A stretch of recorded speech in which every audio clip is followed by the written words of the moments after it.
Uttarakhand, a state in North India with incredible Himalayan mountains, holy rivers, pilgrimages, and glittering ghats. It is 350 kilometers from New Delhi. The entire terrain of the state lies in the Himalayan range, sharing international borders with Nepal to its east and China to its north. However, beyond the serenity of this landscape exists a labyrinth of unfortunate stories desperate for attention and help. Hundreds of small villages sprinkled across this state have families abandoned by the men who have migrated to cities for employment. The men had left the villages. They had come into the cities to earn daily wages so that they could send back money for their family.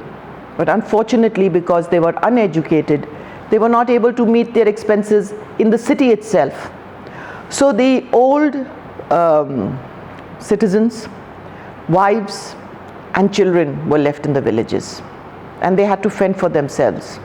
And in 2012, with this thought, Madhu had found her life's purpose: to help these forgotten people with the most urgent and basic need, primary medical assistance. In these villages, there was no medical facility, there was no hospital, there were no doctors, there were no dispensaries.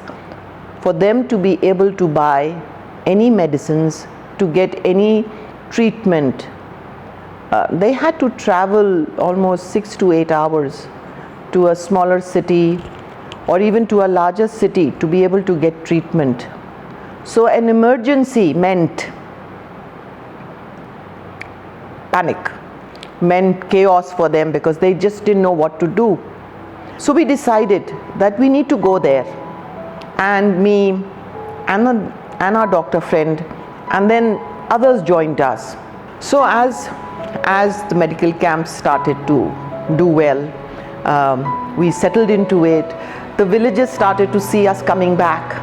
A beautiful relationship that was starting because there was a faith that was coming into these people. And while we were starting, we were thinking of what else can we do for them. The disaster happened. 2013, disaster struck in Uttarakhand when floods hit major areas of the state, destroying life and infrastructure. Hundreds of seasonal and wage workers now did not have the employment to afford a single meal for their families. So we got a call from our local representative out there who's been helping us. He calls me and he says that we have lost all our jobs because they were basically tourist guides, and that we are pulling our children out of school. And I said, that's absolutely not possible, and you're not going to do any of that.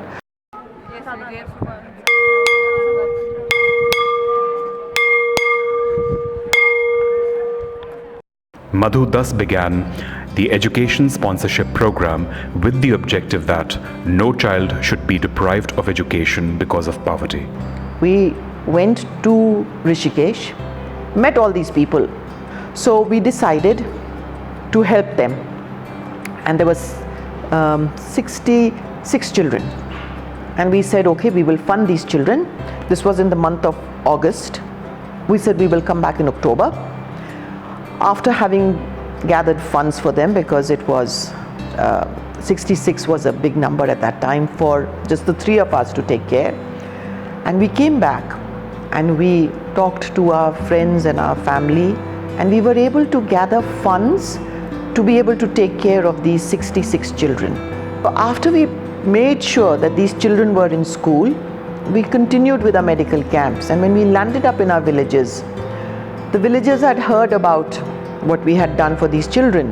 They came to us and they told us that each child up to the 8th standard, the education is free. After that, it costs parents money to keep a child in school for their books, their uniforms, their fees, and any other expenses that they may incur during the year for the child. So therefore, these parents would pull their child out of school.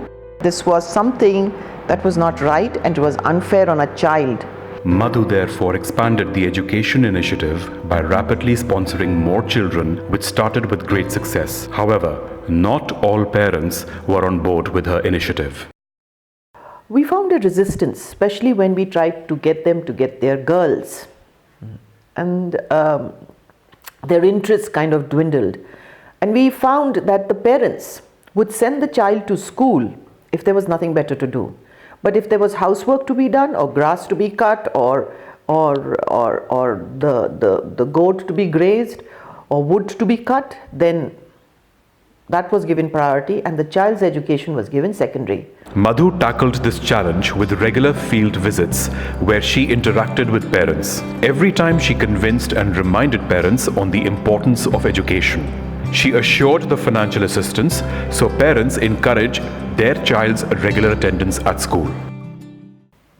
With a lot of patience, with a lot of endurance, we have sat there going back to the schools, medical camp after medical camp, because now we do our medical camps also in schools. So this way we have the families of the children right there, so we can interact with them, start talking to them, start telling them how important education was. School dropouts, however, was not the only concern to tackle. Madhu also observed that nutrition was a major concern amongst the children. We find that these were very malnutritioned children, and they needed their vitamins, they needed the energy, they needed the strength to be able to move forward. So therefore now we distribute all these syrups to them, to help, vitamin syrups to help them so that they can move forward, they can have the strength and they can study. In spite of having supported thousands of children and villagers, Madhu was still not satisfied with her achievements. She knew much more was needed to make a bigger and lasting impact. India is witnessing globalization and rapid development, with its cities bearing a strong mark of this change. Unfortunately, the remote regions of Uttarakhand are yet to even reach a basic standard. An appalling example of this is observed in the government schools of the Pauri region in Uttarakhand. Primary school children sit on cold floors and study in classes without light fixtures. Classrooms are bare of cupboards. In a few better schools, study tables are broken and count of chairs does not match the student count. Tattered rugs are used for seating children. Walls have cracks which have not been repaired. One odd school may own a computer dating back to the 1990s. And this appalling situation provided Madhu with the perfect platform to launch her infrastructure support program. So while we were working with these students, we started to interact with the teachers and the principals. And as you started to get to know these people on a regular basis, you saw how poor the building was. There were schools that didn't have tables and chairs. It was sad to see that they didn't even have basics. Teachers' rooms had no cupboards. Libraries were empty. If they had desks and chairs, they were broken. We had one principal come to us and say, "Madam, if you can give me a very small amount." He had wooden planks and he had some steel pipes which he was going to make tables and chairs so that the children would have a place to sit on. He asked me if I could get them these thick rugs so that in the winter time they could teach the children outside in the sun, but they could have a proper rug to sit on. And these were the conditions that the child was studying in. It was very unfair. The next project was infrastructure, and we were going to add this as part of what we were doing. So we were doing medical camps, sponsoring children's education, and now we were going to get involved into schools. Then we found out that the children didn't have proper clothes. So we started to give them uniforms, sweaters, socks, shoes. Schools didn't have basic facilities to teach, though the teachers were wonderful. They were all ready to do a lot for the children, but they didn't have the aid that they needed to help them. So we helped some schools with projectors, and the kind of things that they have done with them makes us so proud of them, that with so little, these schools are doing so much more for the children, which was such a wonderful thing that we've now today, we are going to give 7 schools, 5 computers each.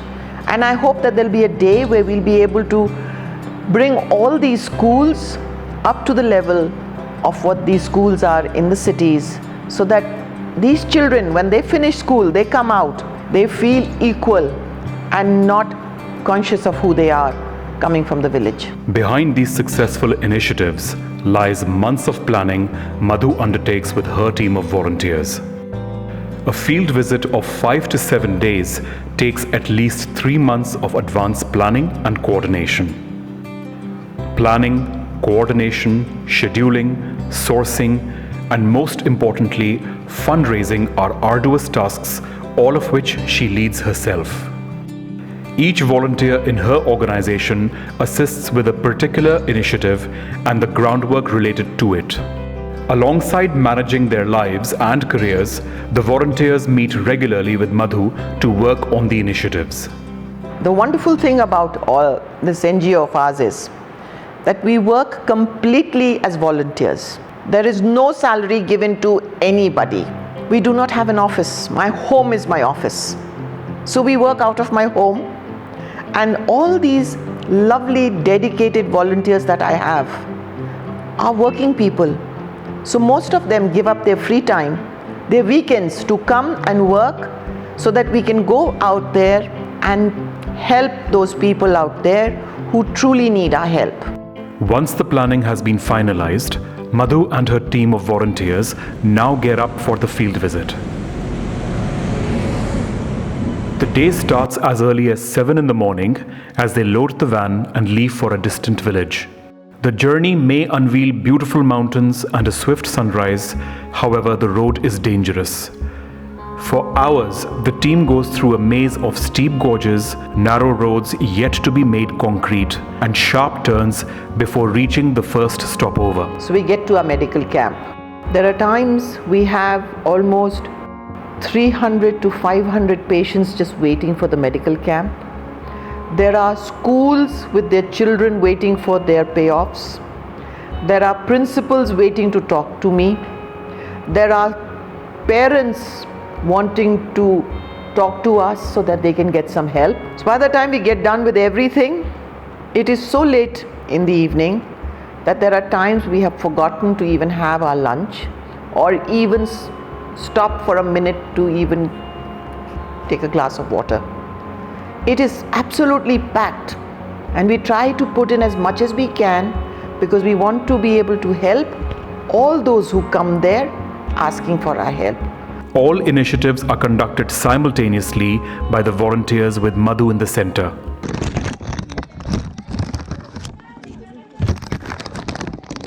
By chance, the team may get the opportunity to grab a bite or have some water.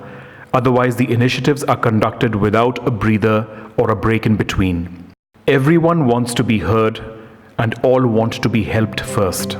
Madhu has grown her organization, adding volunteers carefully to help execute and expand all her initiatives. It's been 7 years and it's been a wonderful journey. We started with just one very small medical camp where we didn't know whether we would be able to do another one or not because funds were always a question. We never had an idea that this would grow into something to what it is today. In a span of 7 years, Madhu's organization has taken her initiatives covering 219 villages, conducting 62 medical camps benefiting more than 13,000 patients, sponsored annual education of more than 2,600 children, apart from donating uniforms, winter apparels, sports apparels and footwear. Also provided infrastructure aid to 19 government schools with multiple audiovisual projectors, added more than 1,000 new books to multiple school libraries and some computers too. There is tremendous gratitude for all those who come and help us and donate and give us funds. There's tremendous gratitude for all the volunteers and the teachers and the principals and the students and everybody who do this.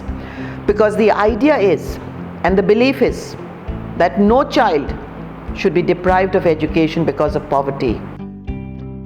Seva is a beautiful ancient word which means thank you for giving me this opportunity to be able to be of service to you and to do something good for you. For by accepting my service, you teach me to be humble, and the goodness that comes out makes me see myself and the wonder that I am.